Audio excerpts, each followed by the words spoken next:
오늘 함께 나눌 하나님 말씀 이사야 10장 5절로 12절까지의 말씀입니다.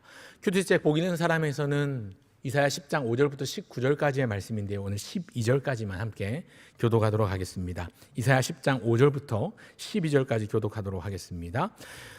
5절 제가 먼저 읽겠습니다. 아수르 사람은 화 있을진저 그는 내 진노의 막대기요 그 손의 몽둥이는 내 분노라.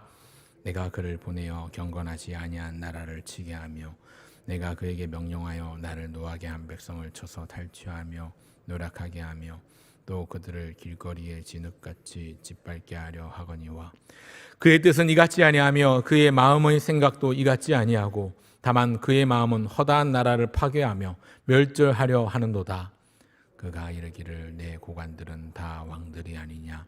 갈로는 갈그미스와 같지 아니하며 하맛은 아르밧과 같지 아니하며 사마리아는 다메섹과 같지 아니하냐. 내 손이 이미 우상을 섬기는 나라들에 미쳤나니 그들이 조각한 신상들이 예루살렘과 사마리아의 신상들보다 뛰어났느니라. 내가 사마리아와 그의 우상들에게 행함같이 예루살렘과 그의 우상들에게 행하지 못하겠느냐 하는도다. 그러므로 주께서 주의 일을 시온산과 예루살렘에 다 행하신 후에 아수르 왕의 완악한 마음의 열매와 높은 눈의 자랑을 벌하시리라. 아멘. 큐티책 복 있는 사람의 순서를 따라서 이사야 말씀을 살펴보고 있습니다. 오늘 날짜에 복 있는 사람은 이사야 10장 5절부터 19절까지의 말씀이 본문인데요, 이 10장 전체를 함께 살피면서 우리에게 주시는 말씀으로 받고자 합니다. 오늘 본문 10장은요 9장에서 범죄한 이스라엘에 대한 심판을 선언하신 하나님 말씀의 연장입니다. 하나님의 백성이 이스라엘을 심판하시는 도구로 이방 나라인 아수르를 도구로 사용하시겠다는 말씀을 하고 있습니다. 그리고 그 도구로 쓰시는 아수르조차도 나중엔 멸망시키겠다, 그들을 벌하시겠다 말씀하고 선언하고 계신 것을 볼 수가 있습니다.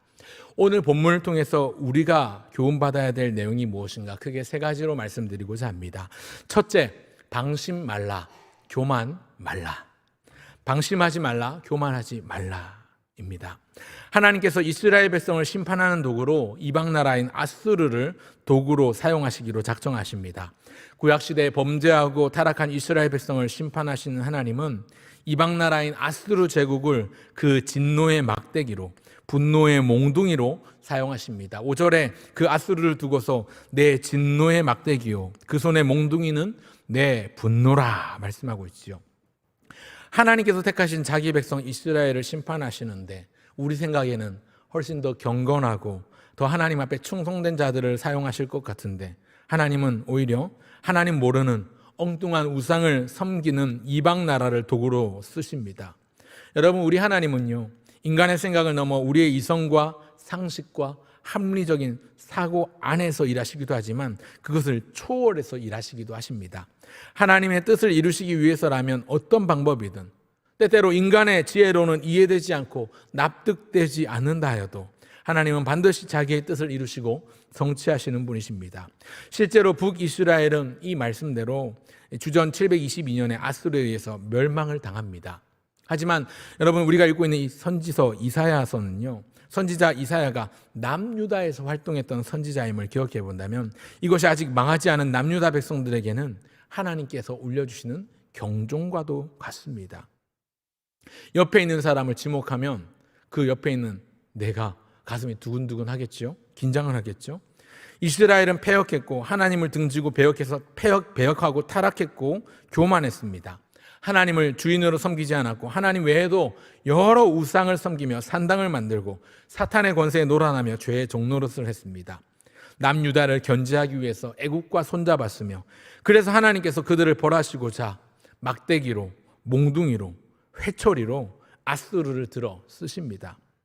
고대 근동 역사에 등장하는 여러 제국들 가운데서 가장 잔혹하고 비인간적인 살상을 일삼았던 나라가 아시리아, 즉 아수르 제국입니다.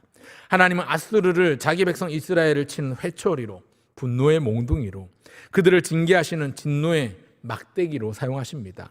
뿐만 아니라 그렇게 사용하시는 아수르조차도 그들의 교만과 방종함을 인하여 멸망시키시고 벌하실 것입니다.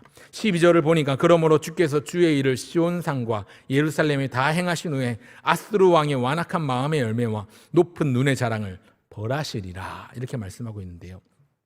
아수르를 들어 쓰신 후에 나중에 아수르도 심판하시겠다는 말씀입니다. 아수르는 막강한 군사력과 가혹하고 잔혹한 살상을 통해서 북이스라엘만 아니라 아람 여러 나라들 또 여러 나라들을 침략하고 정복했습니다. 수많은 사람들을 심지어 여인과 어린아이들조차도 잔인하고 가혹하게 살상을 일삼았습니다. 그리고 남유다를 공격하기도 해서 예루살렘 성을 포위할 정도로 정복 직전까지도 갔었습니다. 아수르는 그런 막강한 힘을 바탕으로 승승장구하면서 자기 교만과 자랑에 빠졌습니다. 우월주의에 사로잡혀서 자기의 힘과 권능으로 여러 나라의 국경을 없애고 왕들을 쳐서 복종시켰다고 자기를 과시하고 자만하고 방종하며 자아도취해서 헤어나오지 못했습니다. 하나님이 이스라엘의 교만과 죄를 벌하시는 도구로 아수르라는 나라를 쓰셨을 뿐만 아니라 그 쓰신 아수르조차도 그들의 교만과 방종으로 인해 멸망시키시고 벌하십니다. 교만한 자들에게 심판의 불이 임했습니다. 그리고 심판의 불로 그들을 태워 멸망시키시면서 사용하시는 나무 부직갱이도 마지막엔 다 태워 없애버리시는 것이지요. 여러분 컵라면 드실 때 주로 일회용 나무젓가락 쓰시지요. 여러분 그런데 컵라면 드실 때 일회용 나무젓가락을 쓸 때 컵라면을 다 먹고 나서 쓴 나무젓가락을 남겨두는 사람은 없습니다. 컵라면 남은 쓰레기를 버릴 때 나무젓가락도 함께 버리는 것이지요. 하나님께서 아수르 제국을 이스라엘을 징계하신 도구로 쓰시는데 이스라엘을 징계하실 뿐만 아니라 아수르조차도 그들의 교만을 인하여 벌하시는 것이지요. 불구덩이 가운데 나무 부직갱이를 마지막에 다 태우고 나서 나무 부직갱이조차도 그 속에 집어넣어서 태워버리시는 것입니다. 하나님 앞에서 교만은 패망의 선봉이요 거만한 마음은 넘어짐의 앞잡이입니다. 잠언 16장 5절에 보니까 무릇 마음이 교만한 자를 여호와께서 미워하시나니 피차 손을 잡을지라도 벌을 면하지 못하리라 말씀하고 있습니다. 잘 나간다고 교만하지 말고 방심하지 마십시오. 그리고 겸손함으로 은혜를 구하십시오. 베드로전서 5장 6절에 보니까 하나님은 교만한 자를 대적하시되 겸손한 자들에게는 은혜를 베푸시느니라. 그러므로 하나님의 능하신 손 아래에서 겸손하라. 때가 되면 너희를 높이시리라 말씀합니다. 하나님의 은혜를 구하는 죄인의 태도는 교만이나 방종이 아니라 간절함과 겸손함입니다. 아동문학가로 유명한 정채봉 씨가 아동문학지 샘터에 기고했던 글 가운데 옷걸이라는 글이 있습니다. 어느 날 세탁소에 새로운 새 옷걸이가 들어왔습니다. 원래 있던 헌 옷걸이가 새 옷걸이에게 말을 건넵니다. 너는 너가 옷걸이라는 점을 한시라도 잊지 말도록 하여라. 헌 옷걸이가 새 옷걸이에게 말했습니다. 새 옷걸이가 대답합니다. 물론 그래야지요. 그런데 왜 그런 말씀을 하십니까? 헌 옷걸이가 대답합니다. 많은 경우에 옷걸이들이 자기에게 걸쳐진 옷을 보면서 그것이 자기의 신분인 양 오만방종한 태도를 많이 지켜보았다. 그렇게 나오는 글인데요. 여러분 이것은 무엇일까요? 우리의 본분이 무엇인가 기억해야 합니다. 여러분 큰 교회에 등록해서 다닌다고 해서 그 사람의 믿음이 크다고 할 수 있을까요?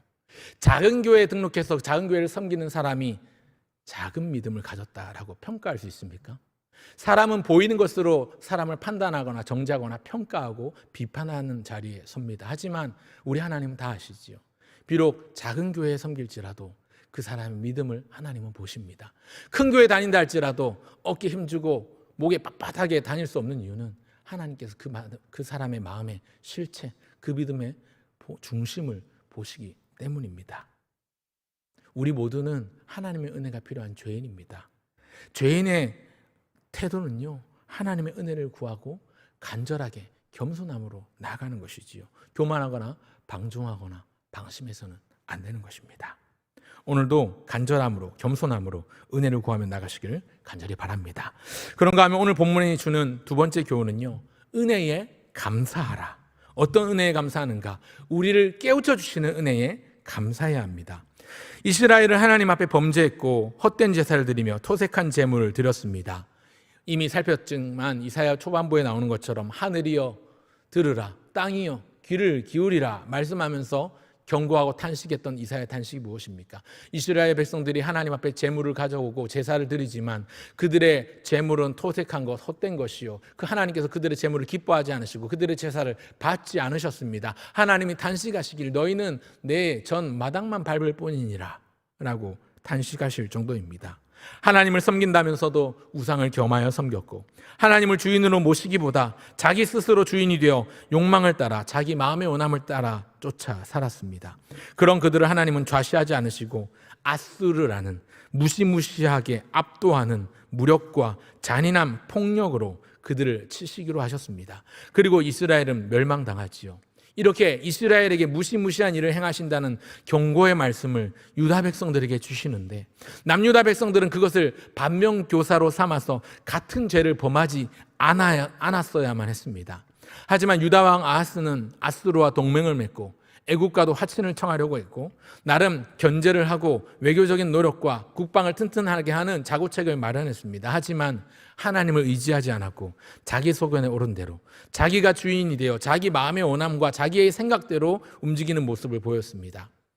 하나님께서 가장 잔인하고 가혹한 아수르 군대를 진노의 막대기로, 켜는 톱으로, 나무꾼의 손에 들린 도끼로 사용하시는 것은요, 단순히 이스라엘 백성에게 화가 나서 이것들 맛 좀 봐라, 때리고 없애버려야 되겠다 하신 게 아니고요, 우리 하나님은 택하신 자기 백성들로 하여금 자신들이 하나님의 은혜를 몰랐던 불의한 자였음을 스스로 인식하고 깨닫고 하나님의 은혜와 사랑의 자리로 다시 돌아오게 하시려고 징계하시는 것이지요.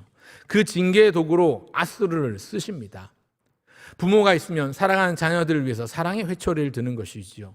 형제나 자매가 있다면 큰애를 야단치면 둘째는 야단치지 않아도 알아서 눈치껏 움직이지요. 하나님께서 지금 아수르를 통해서 북이스라엘을 멸망시키겠다고 작정하시고 경고하시고 그렇게 행하십니다. 그렇게 해서 그들을 징계하시는 것은 남유다 백성들로 하여금 다시 돌아오게 하시기 위함인 것입니다. 하나님께서 그들을 징계하시는 것은 그들을 사랑하시기 때문이고 그들의 참 아버지가 되시기 때문입니다. 신약성경 히브리서 12장에도 보니까 주께서 그 사랑하시는 자를 징계하시고 그가 받아들이시는 이 아들마다 채찍질 하심이라 하였습니다.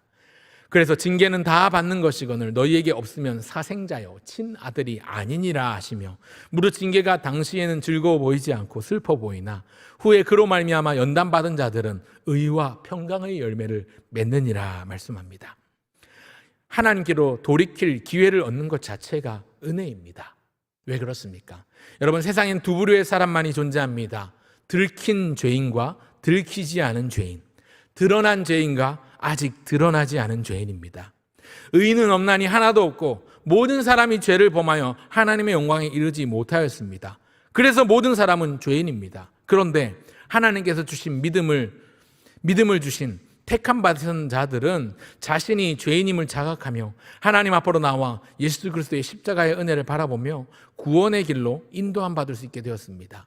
하지만 그렇지 못한 사람들, 우리가 주일마다 보고 있는 로마서의 말씀을 인용을 따르자면 불의로 진리를 막은 사람, 즉 불경건한 자들은, 하나님의 믿음의 선물을 받지 못해서 영원한 지옥 형벌을 받을 사람들은 여전히 자기가 주인 되어 살아가며 자기의 정욕대로 마음의 부끄러운 욕심을 따라 상실한 대로 살아가면서 사람을 보이는 것으로 판단하고 평가하고 정죄하며 살아갑니다.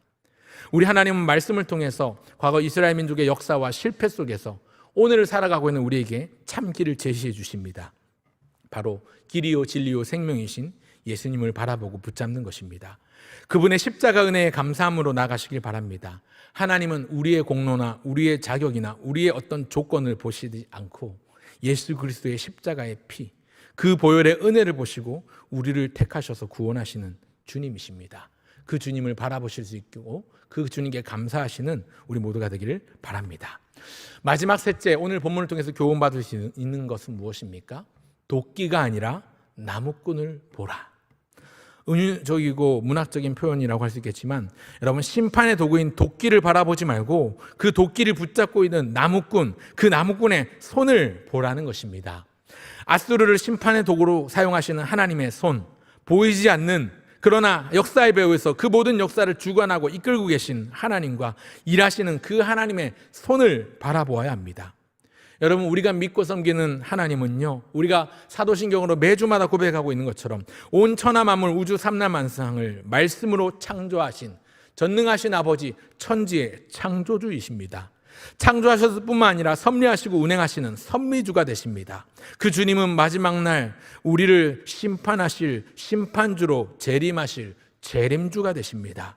모든 나라의 흥망성쇠를 이끄시고 그것만 아니라 인간 개인의 생사화복을 주관하시고 다스리시는 그 하나님의 주권을 인정하고 그분을 바라보며 주님을 의지하고 주님의 은혜를 구하는 겸손한 인생이 되어야 합니다. 그것이 주님께서 창조하신 피조물의 사명이요 본분입니다. 오늘 본문에 나타난 하나님의 도구로 쓰임받은 아수르는 진노의 막대기요 그 손의 몽둥이가 하나님의 분노였습니다. 그리고 15절에는 나무를 찍어 던지는 도끼로 켜는 톱에 비유되고 있습니다. 하지만 그 도구로 쓰임받은 아수르 자신도 스스로 교만하고 방종하며 자기의 위력과 강성함과 위풍당당한 기세를 자랑했습니다. 결국 그런 그들도 하나님은 멸망시키시고 벌하십니다. 그래서 오늘 읽은 5절의 시작은 아수르를 두고 화 있을진저라고 선포하는 것이지요. 9절에 나오는 지명 4곳, 6곳은 모두 다 아수르가 정복한 지역의 이름입니다. 그같이 사마리아와 다메섹도 정복할 것이라는 것이지요. 스스로 자랑하며 교만방종한 그들을 하나님께서 멸하시기로 12절에 말씀하십니다.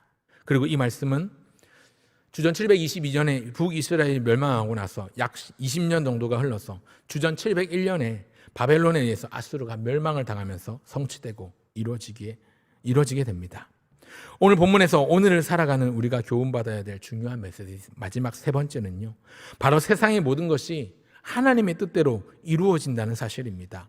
겉으로 보기에는 우연히 일어나는 사건 같고 겉으로 보기에는 예상치 못하게 갑작스러운 사고가 나는 것 같아도 모든 것은 하나님의 계획표 안에서 하나님의 시간표대로 그 일정대로 진행되고 돌아가고 진행되는 것입니다. 우리 개인만 보아도 그렇습니다. 내가 뜻을 품고 소원을 가지고 계획을 세우면서 인생을 살아가는 것 같지만 어디 내 뜻대로 인생이 다 사라지던가요? 내가 원하고 내가 예측하고 내가 생각했던 대로 일사천리 진행되는 사람은 거의 없을 것입니다. 사건 사고가 생겨나고 예상치도 못한 돌발 변수가 일어나서 속상하고 마음이 무너지는 갑작스러운 일도 생겨나기에 우리 인생이 우리 뜻대로 되지 않은 것은 우리가 인생의 주인이 아니기 때문에 그렇지요. 물론 겉으로 보기에는 내가 열심히 일을 하고 내가 내 힘으로 열심히 노력해서 무언가를 이루고 성취하는 것처럼 보입니다. 하지만 그 이면에는 보이지 않는 하나님의 손, 그 하나님의 손이 일하고 역사하십니다. 그리스도인이라면 그것을 볼 줄 아는 사람입니다. 유명한 청교도 신학자이자 칼빈주의자였던 설교자 벤자민 비비 워필드라고 하는 이 벤자민 워필드 목사님이 이런 말을 한 적이 있습니다. 그리스도인은 모든 현상의 배후에서 하나님의 임재하심을 누리며 일하신 하나님의 손을 인식하는 사람이며 기도로 하나님에 대한 영적 태도를 가지며 구원의 모든 역사에 인간 자신이 아니라 하나님의 은혜에만 자신을 맡기고 기대는 사람이다. 무슨 말입니까? 우리 하나님은 역사의 창조자요 주관자요 주권자이십니다. 오늘 본문에 나오는 아수르를 통한 이스라엘의 심판과 그 아수르의 멸망에도 배후에는 분명히 하나님께서 계십니다. 모든 상황의 배후에서 보이지 않게 일하고 계신 하나님, 섭리하신 하나님을 바라볼 수 있길 바랍니다. 그래서 오늘 이 새벽에 기도하실 때 하나님 우리의 영안을 밝혀주십시오. 보이지 않는 하나님과 하나님의 손을 보게 해주십시오. 모든 것이 하나님의 뜻대로 하나님의 계획 가운데서 하나님의 일정대로 진행되고 있음을 우리가 고백하며 인정하게 하여 주십시오. 범사의 하나님을 인정하며 하나님을 섬기고 하나님을 따르고 하나님을 나의 주인으로 예수님을 나의 구주로 모시고 살게 하옵소서. 기도하시는 우리 모두가 되면 좋겠습니다. 때때로 하나님은 우리에게 고난을 주십니다. 내 믿음이 진짜인지 거짓인지를 드러내시려고 시험을 주기도 하시고 환난을 주시기도 합니다. 오늘 본문 읽지는 않았지만 15절에 보시면 이렇게 말씀하고 있습니다. 도끼가 어찌 찍는 자에게 스스로 자랑하겠으며 톱이 어찌 켜는 자에게 스스로 큰 채하겠느냐. 이는 막대기가 자기를 드는 자를 움직이려 하며 몽둥이가 나무 아닌 사람을 들려 함과 같음이로다. 여러분, 나무꾼이 나무를 찍을 때는 분명히 도끼를 사용하지요. 하지만 도끼를 들고 나무를 찍는 대상은 도끼 주인인 나무꾼이지 도끼 자신은 아닙니다. 도끼가 자기를 들고 있는 나무꾼에게 자기 힘을 자랑할 수 없는 법입니다. 오늘을 살아가는 저와 여러분에게 있어서 앗수르는 누구일까요? 무엇일까요? 하나님이 아니라 자기를 보고 사는 사람, 주님을 주인으로 모시지 않고 자기가 자신의 주인이 되어 자기 중심으로 살기 때문에 배후에서 일하시는 하나님을 보지 못하는 사람이지요. 조금만 잘 되는 일이고 성공하면 자기를 내세우고 자랑합니다. 여러분, 하나님 모르는 세상 사람들은, 불의로 진리를 막는 불경건하는 사람들은 이렇게 사는 게 당연합니다. 그러나 하나님께 택함을 받아 은혜를 받은 은혜 신자는 그렇게 살면 안 됩니다. 오늘도 모든 상황 가운데서 나를 붙드시고 나를 이끄시는 주님을 바라보고 내 삶의 주인이 내가 아니라 그리스도이신 예수님, 삼위 하나님을 주인으로 모시며 살아가야 합니다. 때때로 평안할 수도 있지요. 때때로 어려울 수도 있습니다. 중요한 것은 내가 평안하거나 어렵거나 힘든 때나 어려운 때나 하나님의 은혜를 바라보고 그 은혜로 하루하루를 살아가는 것, 그것이 하나님을 아버지로 부르는 특권을 누리는 하나님의 자녀요, 하나님의 주권을 인정하는 하나님 나라의 백성의 모습입니다. 언젠간 저와 여러분 모두가 세상 사람들과 더불어 하나님의 준엄하신 심판대 앞에 설 것인데, 예수님을 주인으로 모시고 살아가는 저와 여러분은, 우리 모두는 그때 저주의 심판을 면하고 하나님 보좌 우편에서 주님과 함께 거할 수 있을 것입니다. 그렇기 때문에 힘들고 어려운 일이 있다고 해서 불안해하거나 낙심하지 마십시오. 왜냐하면 모든 것이 하나님의 손에 달려 있습니다. 보이지 않는 하나님의 손, 그 하나님의 시간 일정표대로 모든 것이 진행되고 있습니다. 내 안에 있는 염려, 걱정, 불안, 낙심은요, 나를 바라본 결과이지요. 우리의 시선이 연약한 나 자신에게 머물러 있지 않고 하나님을 바라볼 수 있길 바랍니다. 위대하신 하나님, 전능하신 아버지 하나님, 천지의 창조주 되신 그분께, 또 나의 구속자여 나의 구원자 되신, 나의 주인 되신 그리스도이신 예수님께 우리의 시선을 고정하시길 바랍니다. 그리고 오늘도 우리의 믿음을 견고케 하셔서 의에 이르게 하시는 성령님께 우리의 시선을 고정하며 하나님의 은혜를 바라보고 그 은혜에 기대하고 기대어 의지하며 나아가는, 새롭게 시작된 이 하루도 그 하나님의 은혜를 의지하여 살아내시는 저와 여러분 모두가 되시기를 주의 이름으로 축원합니다. 아멘.